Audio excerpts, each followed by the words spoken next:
Hey guys, Tammy here. And in this video, I want to talk about when your ex uses the child as a pawn. Now, again, you're watching me, you're probably dealing with a narcissist. I'm not even going to ask you if this is happening. I'm just going to ask you how often and how bad it is, right? Because this pretty much comes with the territory with dealing with a narcissist is they are going to use your child as a pawn. No doubt about it. It is just what they do.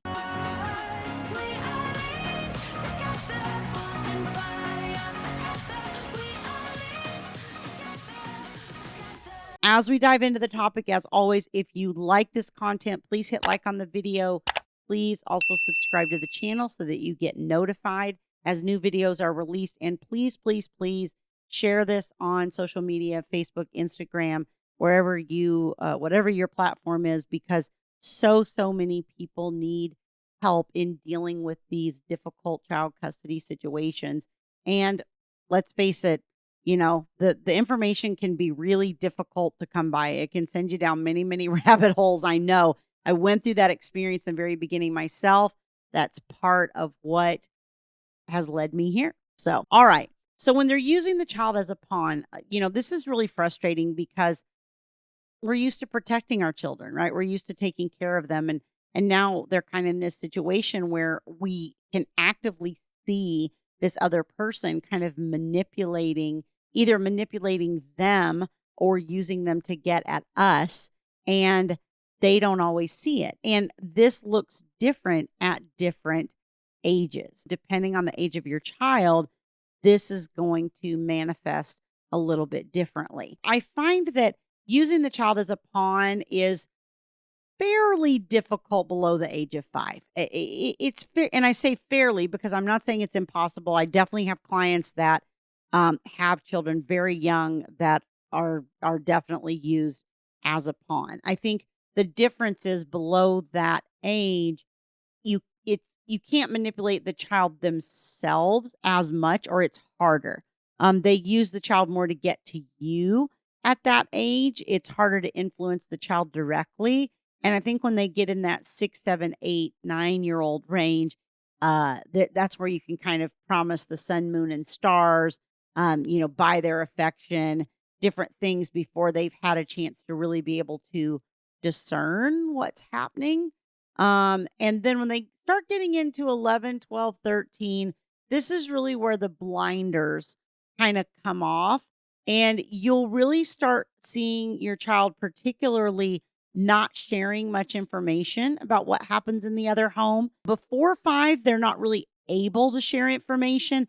5 to 10, they're usually a blabbermouth and telling you things that you really wish you didn't even know, or that you don't want to know, or that upset you. And usually after 10 is when they really start shutting down and kind of going, okay, I got to move between these two worlds and not let them cross.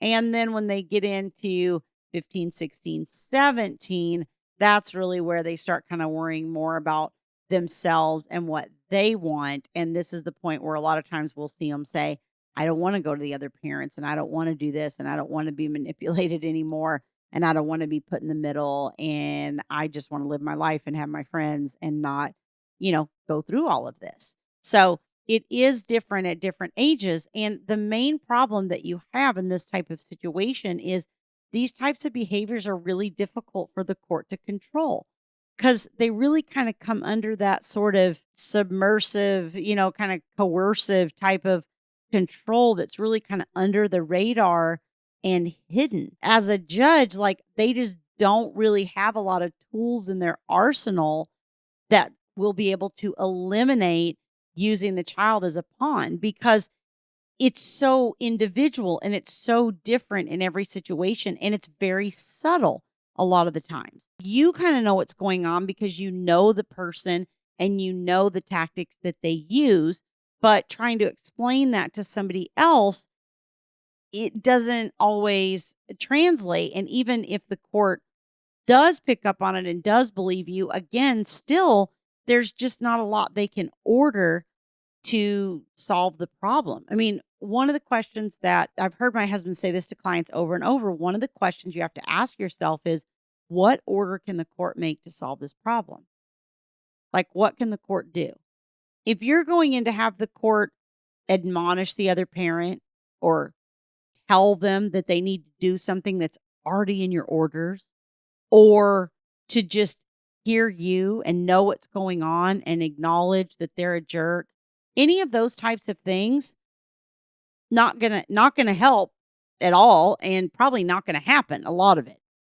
So unless there's some definitive order, like pickups and drop-offs are at this time, you have this long of a window. If you don't show up, your parenting time is, you know, uh, canceled. If you don't show up within a certain window for the transition back, the receiving parent's parenting time is extended by an extra 24 hours. You have to put kind of punitive things in there that can control certain aspects of this.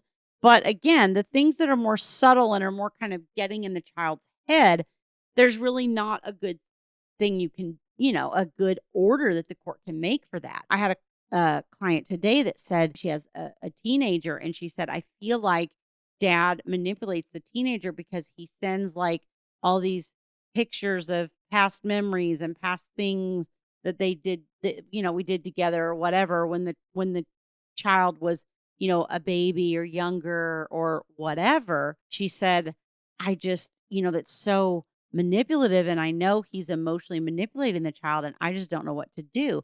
Well, that's the type of thing that the court can't really make an order on that, right? Because what's the court going to say? Oh, dad can't text the child. I mean, if the child's a teenager, probably not going to get that order. You might get an order that dad can only text within a certain window during the day. But what they're going to say, oh, dad can't send the child a picture of when they were little or something, like it's just not an order you're going to get out of the court, right? So there's just not a lot you can do about certain tactics like that. And when you're dealing with a narcissistic person, they're focused on them and what they want to accomplish and what they're trying to do. They're not considering the collateral damage that is your child. And it's unfortunate that they don't. I say that because I think that most of the time they're just incapable of that because of the trauma that resulted in them becoming narcissistic. They're just incapable of understanding that collateral damage that they're doing to another person because they don't have that level of empathy. So I don't think it's always that they are intentionally trying to do something. They're just not intentionally trying to preserve, the child or protect the child because they just don't have the instinct to do that particular thing. Again, as I say a lot, therapy, therapy, therapy. If you have a child with a narcissistic parent on the other side, therapy, therapy, therapy. The main way that you're going to help the child, and anytime they're 3 or older, that's the first place I would be running is therapy. But beyond that, what you can do is teach the child techniques of how to deal with the narcissistic parent.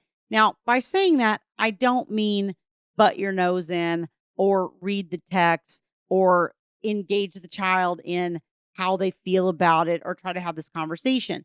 But the moments that the child comes to you and asks a question or asks what they should do or says that something bothers them, or irritates them, or something of that nature, then you take that opportunity to have that teachable moment. And I think this is particularly applicable with teenagers because they're trying to figure out how to navigate. And I think when they're younger than that, they don't always push back on the other parent. But I think as a teenager, they kind of start being a little more willing to assert their own desires, and what they want to see happen. They may say, oh, gee, this is so annoying. This is so irritating. This bugs me. All those teenage words that we hear them use. What you want to do is something along the lines of when they say, oh, I got this text and it really bugs me. What I might say to that is, you know what I do first thing I do is acknowledge their feelings and say, I'm really sorry. I know how annoying that type of thing can be.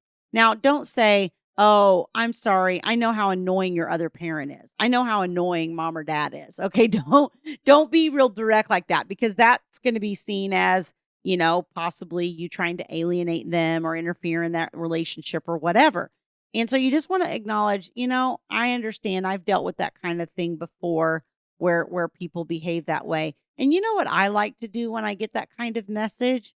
I look through it, and if somebody's just kind of, stating all these things that I don't necessarily agree with, but they're not really asking me a question or asking for my input on anything, I just usually don't respond to it. I just don't say anything. What if you just taught your child there? You just taught your child to draw a boundary with a difficult person, and you didn't even have to do it by bringing the specifics of the other parent into the conversation. So finding those little moments to teach them. And one of the things that I used to say to my kids is, especially when they were younger, it was kind of like, I'm really sorry. I know it's frustrating. Your dad loves you and he's doing the best he can. I mean, I know that in his own way, he loves them, and in his own way, he was doing the best he can. I think that's far inadequate for a parent myself personally, but I know that given his situation and his issues and traumas that he has, that is really all he's capable of. And so I really wanted my children to know that's like all he's capable of. Like, he can't do any more, and it's not you. This is not your fault. I think that, when they're younger, it's a little bit harder, but when they're older, you can say things like, you know what I like to do in this situation when I have somebody that is doing something similar to that? Here's how I deal with it. Because look, if you're a codependent and you're dealing with a narcissist on the other side, I'm just going to assume that you're probably in therapy or been through a lot of therapy, and you're learning boundaries, and you're learning. If you're not, you need to get some therapy, coaching, something immediately to help you learn how to draw these boundaries in an appropriate way and do this so that you can then use those times to have those teaching moments to help your child. And, they just come along. I had a therapist that used to call it with teenagers drive-bys. Like, you get a little glimpse where you get to share something, and then they don't talk to you for 2 weeks, right?